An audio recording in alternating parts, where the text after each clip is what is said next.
प्रियंका जी, सबसे पहला सवाल आपसे यही कि उत्तर प्रदेश में किस तरह के नतीजे, उत्तर प्रदेश और उत्तराखंड में आपको उम्मीद है या कांग्रेस देख रही है? देखिए, उम्मीद ये है कि जनता, जो हम शुरू से कह रहे हैं, उम्मीद यही है कि जनता अपना वोट विकास के आधार पर, जो उनकी समस्याएं हैं उनको हल करने के आधार पर दें। जी। तो हमारी आशा और उम्मीद ये है कि जो हम शुरू से कहते चले आ रहे हैं कि राजनीति में जो मुद्दे उठने चाहिए, जी। जो चर्चा होनी चाहिए, जो राजनीतिक दलों के नेताओं को आपसे जो संपर्क करते हैं वही बातें करनी चाहिए, जो आपकी समस्या है उनका हल, उनका समाधान, क्योंकि यही तो नेता का धर्म होता है। जी। तो हम बार बार यही कह रहे हैं, उम्मीद तो यही है कि लोग सुनेंगे। देखिए, अभी उत्तर प्रदेश में जो चुनाव चल रहा है, एक तरफ बात हो रही है बुलडोजर की, गर्मी की बात हो रही है, शिमला बनाने की बात हो रही है। शिमला तो आप जानते हैं कि शिमला में कितनी ठंड है, और दूसरी तरफ बात हो रही है कुछ चिलम की बात हो रही है। ऐसा नहीं कि समाजवादी पार्टी की तरफ से भी कोई कसर बाकी है। इस बीच एक चीज इस चुनाव में अब तक देखी, हालांकि अभी भी वक्त है, आपकी तरफ से ऐसी कोई बयानबाजी हमने देखने। क्यों करूं?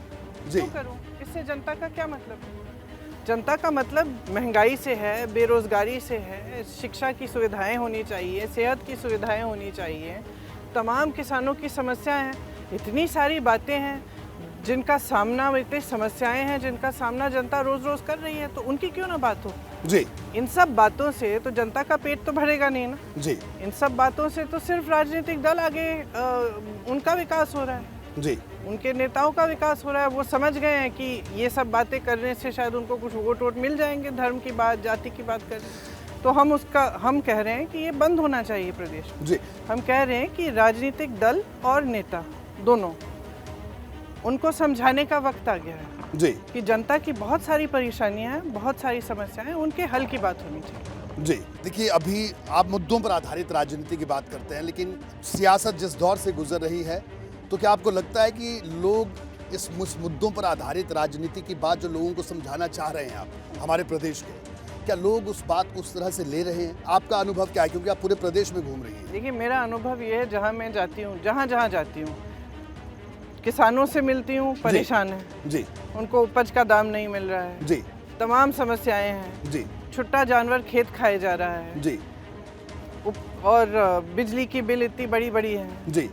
सामना ही नहीं कर पा रहे हैं समस्याओं का, चाहे किसान हो, नौजवान हो, बेरोजगार पड़ा हुआ है। जी। सरकारी पद खाली हैं, 5 सालों से सरकार ने भरे नहीं है। जी। महिलाओं को सशक्त करने की बात नहीं है। जी। छोटे दुकानदार, आप कहीं भी चले जाइए, किसी भी दुकान में जाइए, किसी भी छोटे व्यापारी से पूछे कि उसकी तरक्की हुई है कि नहीं 5 सालों में। जी। आपको पता चलेगा कि कोई तरक्की नहीं हुई है। जी।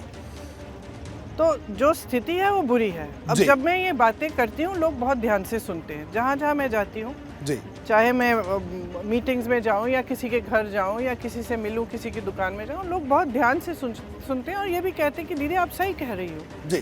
क्योंकि 5 सालों से 10 सालों से ये राजनीति चल रही है प्रदेश में, लेकिन इन समस्याओं का समाधान तो हुआ नहीं है ना। जी।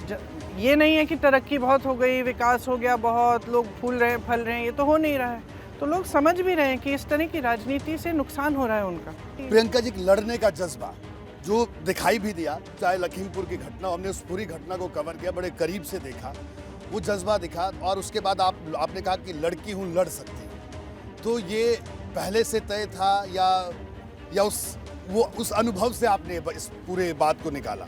देखिए, जब से मैं यूपी में काम कर रही हूँ, तब से जब महिलाओं पर बैठना चाहते हैं। जी जी जी, आइए प्लीज। जी।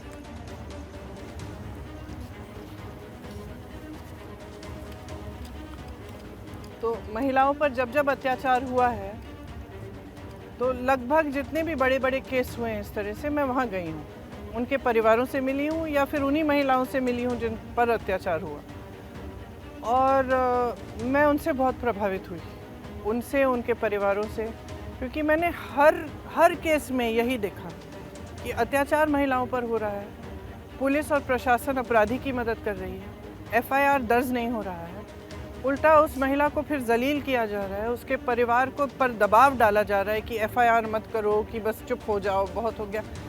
तो लेकिन उस सब चीज़ों के बावजूद वो महिलाएं लड़ रही थी। उन्नाव में जब मैं गई, जिस महिला को जला दिया गया था, बलात्कार करने के बाद उसको जला दिया गया था, तो उसके पिताजी ने मुझे बताया कि रोज़ सुबह उठ के 6 बजे उठ के रोज़ सुबह वो अपनी रायबरेली ट्रेन लेती थी उन्नाव से, क्योंकि यहाँ पे उसका केस दर्ज ही नहीं हुआ। जी। रायबरेली अलग जो पास का ज़िला था उसमें जाती थी, खुद जाती थी। और पिता जब कहते भी थे कि बेटा मैं आऊँ, तो कहती थी नहीं पापा मैं खुद लड़ूंगी। जी। तो ये जो लड़ने का जो जज्बा है, ये मैंने महिलाओं में देखा है यूपी में। और इतना अत्याचार हो रहा है, इतनी मुश्किल ज़िंदगी है, इतना संघर्ष करना पड़ रहा है हर स्तर पर।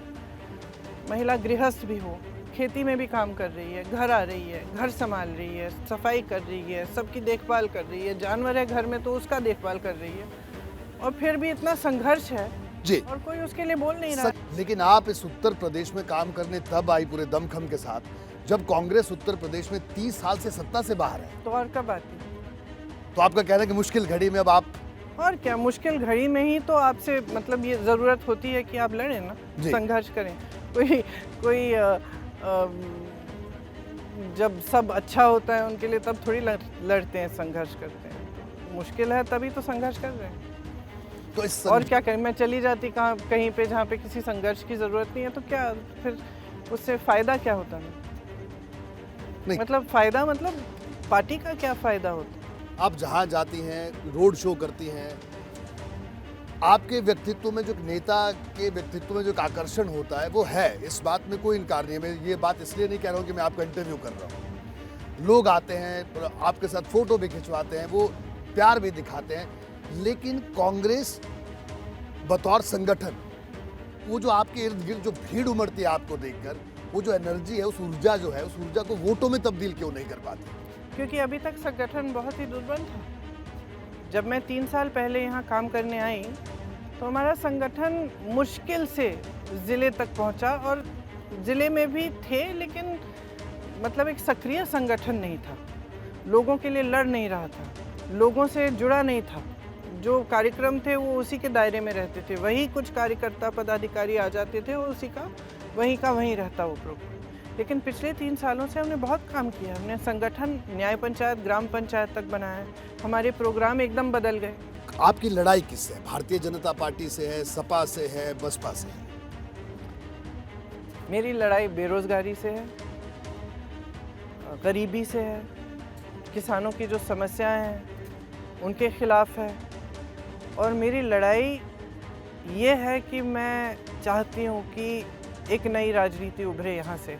कांग्रेस के भविष्य की बात करें, आपने कहा कि मैं उसीलिए तो आई हूं क्योंकि स्थितियों को ठीक करने के लिए आई हूं, लेकिन भारतीय जनता पार्टी जो बात कह रही है, बार बार देखिए इस चुनाव में अगर हम देखें, प्रधानमंत्री जहां भी जाते हैं बार बार एक मुद्दा उठा रहे हैं, परिवारवाद का। अखिलेश यादव कह रहे हैं कि अगर तो उस पर आपकी राय मैं जरूर जानना चाहूंगा, क्या कहेंगे? मेरी राय ये है कि अगर प्रधानमंत्री जी को परिवारवाद से परहेज था तो उन्होंने कांग्रेस से सारे नेता पुत्र अपनी पार्टी में क्यों लिए?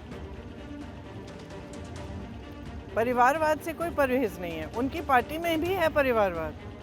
उनको एक परिवार से परहेज है, क्योंकि वो जानते हैं कि ये परिवार उनके सामने कभी नहीं झुकेगा। जानते हैं कुछ भी कर ले हम नहीं झुकेंगे, तो इसलिए बार बार इस बात को दोहराते रहते हैं। लेकिन उनकी पार्टी तो भरी हुई है। तो आज होता है, आज भाजपा ने एक सरकार खरीद ली, विधायकों को खरीद लिया, तो बड़ी वाहवाही हो रही है, मीडिया में वाहवाही, अरे मास्टर स्ट्रोक हो गया, मास्टर स्ट्रोक हो रहा है। अरे अपराध हो रहा है सबके सामने, पब्लिक में अपराध हो रहा है। आप पैसे दे के सरकार खरीद रहे हैं, जनता कुछ कह रही है हमें ये चाहिए, और आपने पैसे दे के खरीद के एक और सरकार बना दी, ये अपराध है। अब इस दौर में अगर हमने देखा, जब से चाहे लखीमपुर की घटना हो, बाकी तमाम जगह हो, आप वैसे तो आप मुस्कुराती हुई नजर आती हैं, लेकिन आपको बहुत आक्रामक अंदाज में हमने देखा, बहुत गुस्से में आपको देखा। तो ये गुस्सा कब कब आता है प्रियंका जी? अभी क्या चुनाव प्रचार के दौरान भी गुस्सा आता है? थोड़ा इतर सवाल है मेरा। नहीं, गुस्सा अन्याय देख के आता है जी, और ये आगे भी आता रहेगा अगर इस तरह की स्थितियां क्योंकि अन्याय बहुत है, अन्याय बहुत है।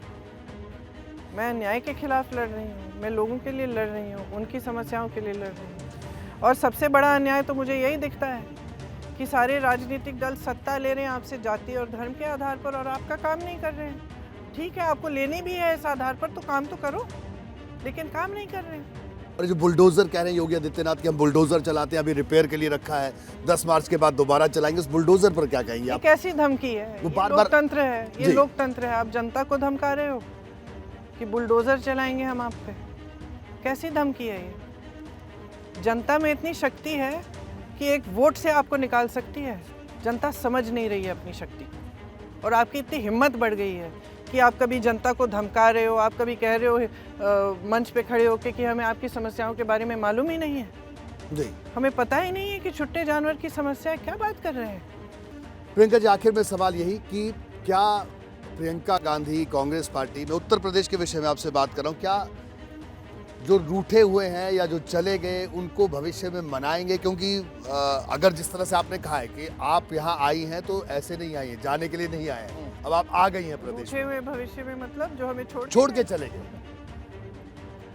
तो दरवाजे उनके लिए खुले हैं? क्या बिल्कुल है? नहीं, बिल्कुल नहीं। बिल्कुल नहीं। ये बड़ी बात कह रही है प्रियंका जी। मैं बहुत बड़ी बात कह रही हूँ। जो इन परिस्थितियों में अपनी पार्टी को छोड़ के चले जाए, जिसकी लड़ने की हिम्मत नहीं है, उसके लिए इस पार्टी के चाहे वो कोई भी हो, जो उत्तर प्रदेश में जब तक मैं प्रभारी हूँ दरवाजे बंद रहेंगे। क्योंकि अमूमन राजनीति में तो कहते हैं क्योंकि कि जब हिम्मत चाहिए थी लड़ने के लिए, जब आपको लड़ना चाहिए था, तब आप दुम दबा के भागे। और अब आपको फिर से जगह मिलनी चाहिए, जब तमाम कार्यकर्ता और पदाधिकारी और नेता हिम्मत से लड़े हैं, तो सारे पद जितने भी पार्टी में पद हैं, जितने भी पार्टी में करने हैं, वो सब उन्हीं के हैं, क्योंकि उनका हक है अब उन पर, क्योंकि वो लड़े हैं और आप में लड़ने की हिम्मत नहीं थी। मैं तो जब तक प्रभारी हूँ बिल्कुल नहीं लूँगी।